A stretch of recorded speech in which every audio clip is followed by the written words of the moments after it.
Arsenaal waggoota 22 booddee shaampiyoonaa Ingiliiz ta'uun guutuu addunyaatti deeggartoota gammachuun of wallaalchiseera. Kaan bochiseera.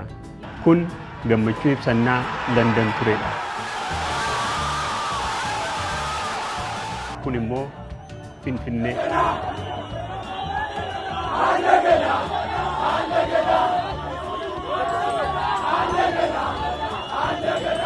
Gammachuu deeggartootaa kana duuba ammoo seenaa hedduun jira. Qoraan falaciisanii jaalala Arsenaal irraan kan ka'u qoraan falaxeera.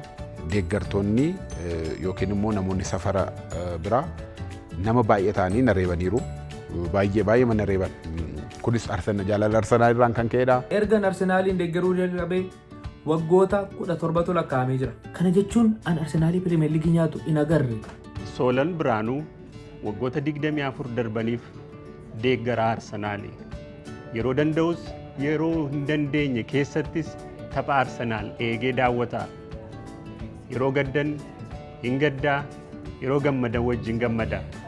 Ammoo sababa Arsenaaliin deeggareef deeggartoota garee kaaniin akka malee reebamee beeka.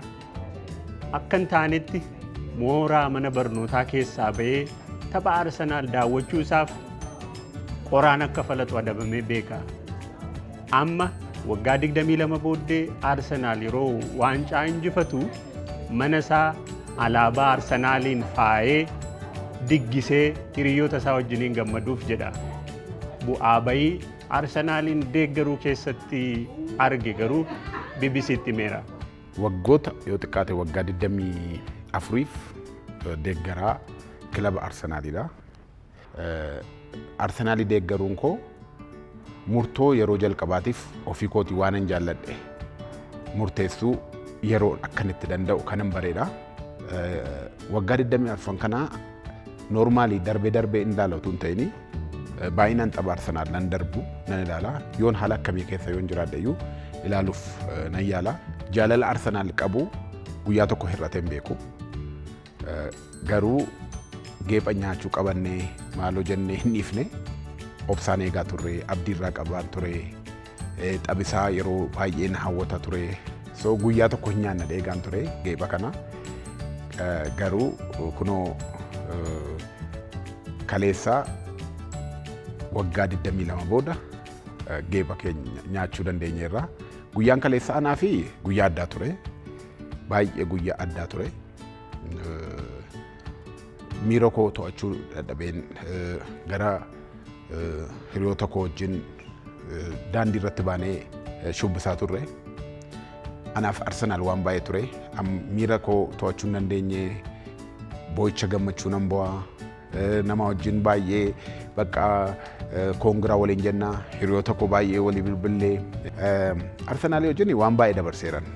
Gaafa na iskuulii baradhu karaa axirii utaaleen Arsenaalii ilaaluu deeme. Gaafan kana godhu lakkaa na arganiiru warri mana barumsaa barsiisonni keenya. Gaafan deebi'u adabbii naa kennanii mana barumsaa maasxanqaqiyaa isa guddaa narraan ga'anii adabbii naan kennanii. Adabbii suni sooshaal miidiyaa irratti iyyuu barreesseen ture. Qoraan falaxuu ture. Mana nyaata boordingi iskuulii waan ta'eef Aqaaqinii qoraan na falaciisanii jaalala Arsenaal irraan kan ka'u qoraan falaxeera. Achi immoo baanee al tokko safara koo malee kubbaa ilaaluu deemeen gara Saarii Saddis safarii hiriyaa koo tokko wajjin kubbaa ilaaluu deeme tapha Arsenaaliif Tootenaamii ture nan yaadadha.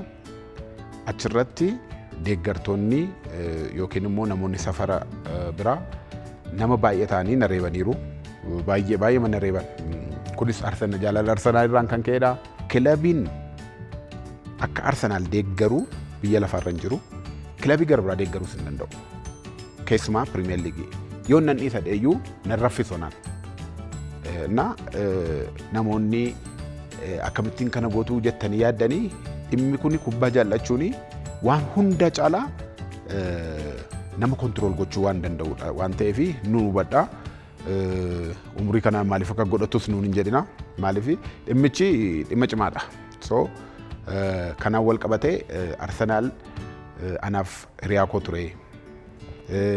gammachuu koo ture yeroon hojii waanuma tokko tokkotti illee aaru Arsenaalii bakka Arsenaalii abdii irraa qaba ture waa'ee Arsenaalii gaafa yaadu nan taragaaggaan ture waan baay'ee taaneerraa Arsenaaliidhaaf gammanneerraa boonyeerraa sirbineerraa Arsenaal bakka jireenya koo keessatti iddoo guddaa qaba jechuu barbaadeni haaluma kanaan immoo amma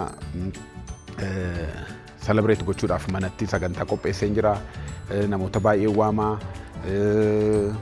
experience wal jijjiirraa tizzitaa keenya naasofnaa ijoollee dur wajjin barannee wajjin ilaalaa turre hunda isaanii waamnee sagantaa guddaa qopheessineerraa celebrate goonaa. Waggoota dhiyoo dura Itoophiyaa irraa gara Kaanadaa kan imale Eebbaa Dirribaas deeggaraa Arsenaal ta'ee waggoota 17 dabarseera. Gaafa Arsenaal qabxii dhabu gaddasaa aariisaa aannan baatee miidiyaa hawaasaa irratti agarsiisa. Gaafa gammadus akkasuma. Akkam jirtu hundumti keessan iyyuu an Eebbaa Dirribaadhaa deeggaraa Arsenaal isa buleessa. Isa utuu abdiin kutatiin waggoota dheeraadhaaf deeggaraa turedha.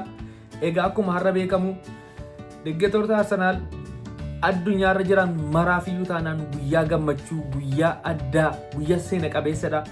Kanaafiyyuu hundumti keenya illee taanaan baay'ee gammanneerra. Amma gammachuu koo ibsachuu hin dhufne. Gammachuu koo ibsachuu hin danda'u, gammachuu ibsadhee naa ba'uu hin qabu, yaaluun dhufe. Eebbaan gammachuu isaa ibsachuu yaalaa jira jedhaa qabadhaa malee ibsatee fixa jettanii yaadina. An ergan Arsenaaliin deeggaruu jalqabee waggoota 17tu lakkaa'amee jira. Arsenaal erga Pirimeer Liigii nyaate waggaa 22. Kana jechuun an Arsenaalii Pirimeer Liigii nyaatu hin agarre. Kanaafuu akkamittiin an hin gammadu, akkamittiin an hin utaalore, akkamittiin an hin iyyuu. Obsaan aannan goromsaa dhugaa jedhamaa turre amma aannan gosa barbaanne dhunna. Aannan goromsaa dhugaa miti. Duraan aannan aarii keenya garaacha keenya qabbaneessuudhaaf fayyadamna. Ammoo fayyaa qaba, vaayitaaminii qaba jennee laaktosii, maalosii, firuktoosii, maaloo qaba jenneetu fayyadamuu jalqabne jechuudha. Aannanni faayidaa qaamaatiif malee aariidhaaf fayyadamuu hin dhiifne warra kaantu fayyadamaa jira. Deeggartoonni amma gammachuu guddoo keessa jiran kun gammachuun isaanii dachaa akka ta'u abdatu. Morkii Champions League Awurooppaa tapha xumuraa guyyoota muraasa booddee gaggeeffamu irratti Arsenaal seenaa isaa keessatti yeroo duraaf PSG injifatee shaampiyoonaa Awurooppaas akka ta'u abdatu. Amma fookasiin keenya yookaan ilaalchi keenya maalirra jira? Isa kana xumurannee keewwanne Champions League irra jira. Ammayyuu taanaan Arteetta ijoollee nana isinirraa abdii guddaa ta'een qaba. Jabaadhaa cichaa warra Arsenaaliis hin deeggarre hundumti keessan iyyuu baga gammaddanii happy new dhiifama. Happy maal jedhama? We are champions.